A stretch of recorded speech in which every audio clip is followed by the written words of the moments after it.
Hello my freaks and children, and welcome back to the circus that is my channel. Now in today's video I want to talk about things that are anti-LGBTQ2AI+. Hope you enjoy, and hope you learn something, or maybe you don't learn something. And as a quick heads up, I'm not educational. I'm here to have fun and poke fun at homophobes, and if anything, mock them, because they deserve it. Certain things I will explain, but I am not educational. If you want education, I suggest this person. Their name is T Blizzy, and they are very educational and much better at educating people than I will ever be. And I've learned so much from them. So be sure to check them out. Now, mind you, this is all my personal opinion, even though, you know, I'm a queer person. I feel valid in feeling if something's homophobic, it's homophobic / anti-queer. If I feel that, I'm gonna feel that, and you're not gonna change that. But some other queer people may not see it the same. And that's all that matters, because if straight people don't see it as anti-queer, that's great. It's not about you. Finally, I will be using the term queer a lot in this video. I know it's not expected in a lot of places, but except for where I am from, and I find it as a good universal way to say LGBTQAI+ without saying LGBTQAI+. Let's get right into some of the things that you may not or do know are anti-queer. And either way, let's have a little bit of fun, because I love to poke fun at those stupid straggots who don't even realize what they're saying is so homophobic. The top of my head is out of frame in most of this video. Shut up, be quiet, my forehead's big enough. I didn't realize it, okay? Shh. Now we're gonna rate how cute these anti-queer things are to how not cute they are. And by that I mean they're all fucking gross. But some are a little more spicy and, like, I don't know, interesting than others. Let's get into it, shall we? Now, our first one's pretty boring. It's not only boring, but it's overused. Sus to describe anyone under the queer umbrella. Whether that is someone who is trans, or if that is someone who is non-binary, or that is someone who is gay, or that is someone who is lesbian. It's not cute, it's not funny, and honestly, you're not original anymore. It's like, just say the F slur at this point. Like, it's not even original. I'll give it to you. It was kind of interesting in the beginning, because it was like, oh, okay.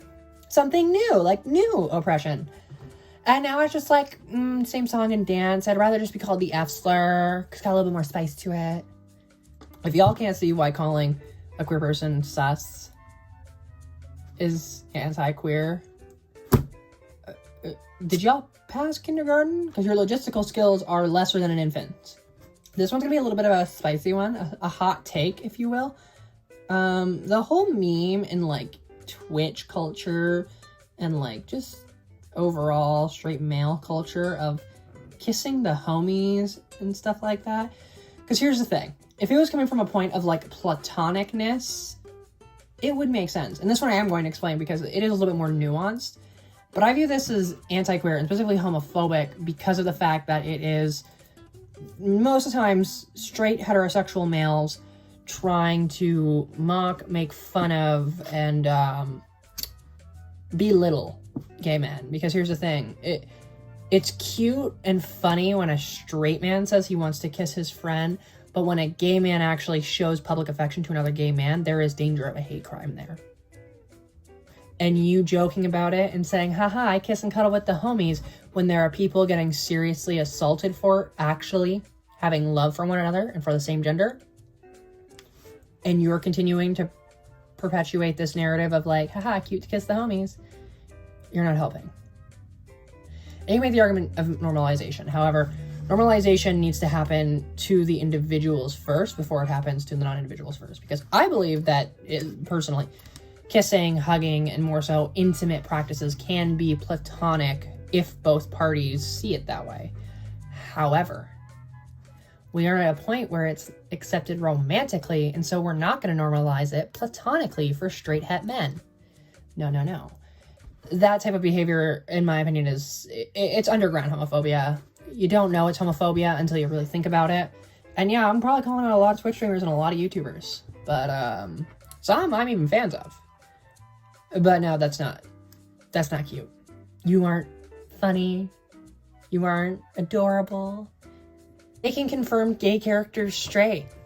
Yeah, I'm talking to you anime fans. The fact that you guys will go on parades of, like, don't make everything gay, when a queer character is finally on screen and y'all are like, and this isn't just anime, this is for everybody as well. But I notice it a lot in anime.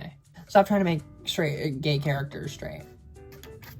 You don't need to do that. The statements of you're pretty for a blank and you don't act like a blank. Now, obviously, any word in the queer community can be used, and also for other minorities, including racial minorities.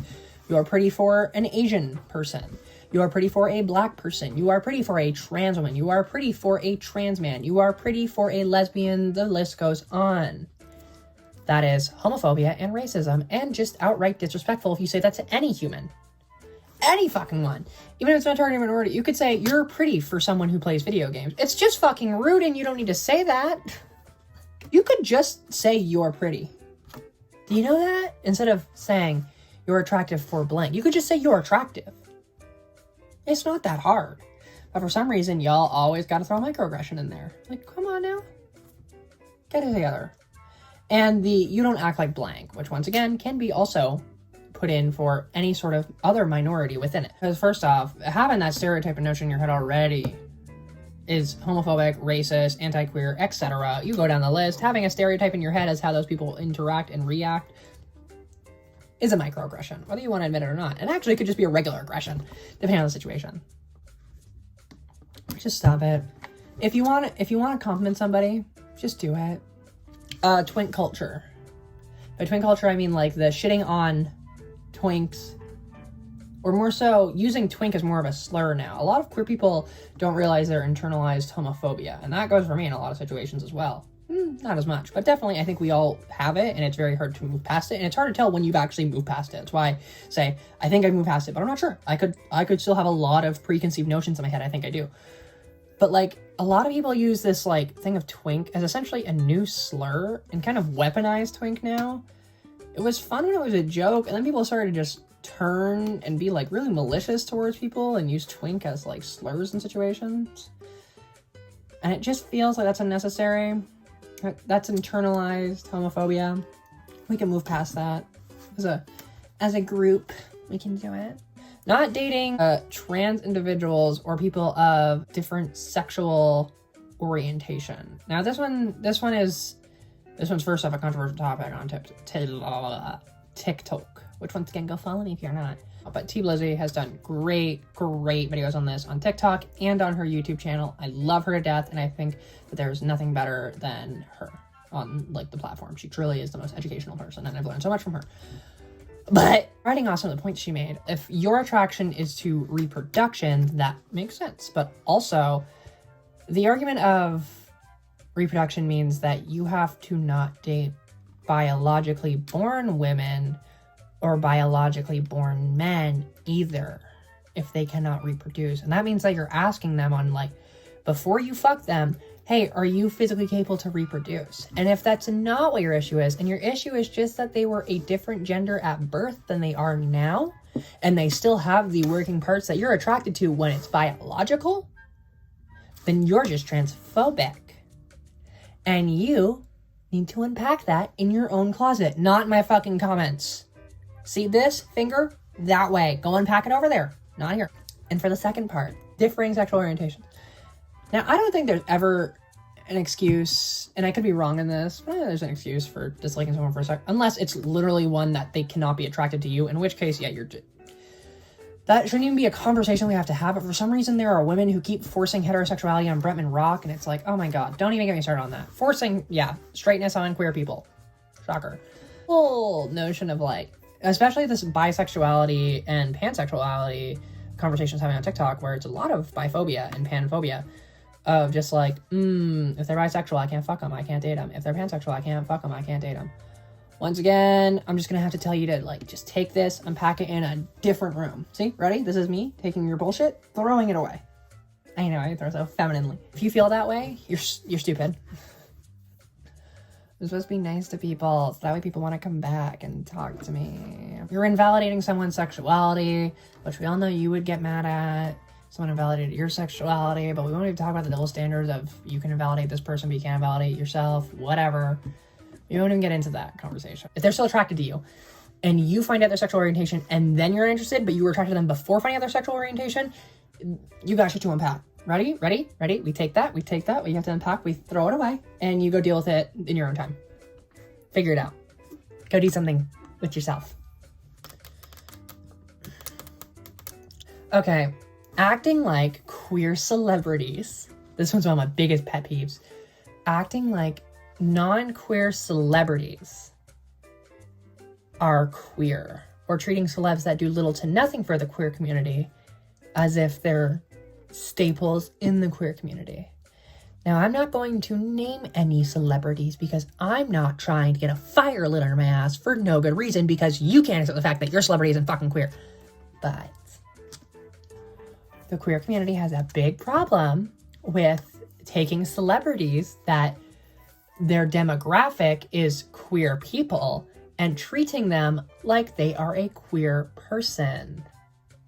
Or celebrities that's demographic is queer people and acting like just because their demographic is queer, they're doing anything for us. I'm gonna let you come up with your own thoughts of who those celebrities could be. And if you're one of the people who are hyping these fucking celebrities up, and do with that as you will. The subculture in the queer community of like bottom and top culture, where first off, it's like shamed upon being a bottom, which makes no sense. It's literally just how you enjoy sex. And I'm saying that, by the way, as a verse, so I'm gonna cut that out because I don't care. But the idea that being a bottom is terrible and being a top is like makes you absolved of all bad things ever, it's like crazy to me because it's just like whatever sexual position you enjoy the most, however you like to be railed or however you like to do the railing. It makes no sense to me, and it's also associated with like misogyny and sexism because it's basically labeling the traditionally more feminine role as lesser than the traditionally masculine role, because mind you, being bottom or top does not mean you're masculine or feminine, but a lot of people associate with that.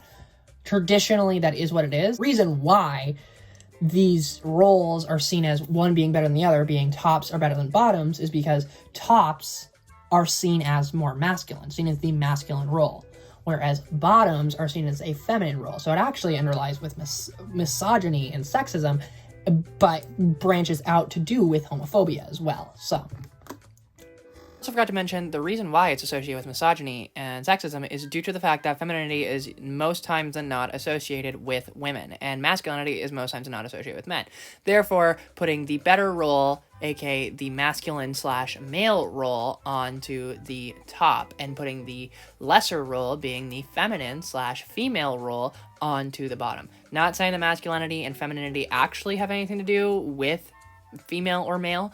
However, that is where the stem of the oppression and the stem of the idea that a top is better than a bottom comes from. So if you do think that way, please get the fuck out of here. Yeah, if you're a bottom, be happy. If you're a top, be happy. If you don't like bottoms or you don't like tops, once again, look, little ball of things you need to unpack, fucking gone. Throw it away. Not my problem. You go deal with it over there. The whole queer family questioning and like, who's the real parent? Shut the fuck up. Shut up.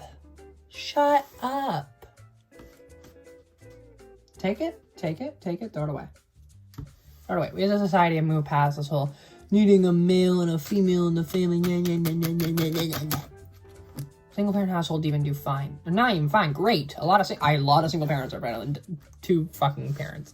This one just hurts my head to think about. Also, I have a wig that I glued in the wrong spot, but it's also this that hurts my head.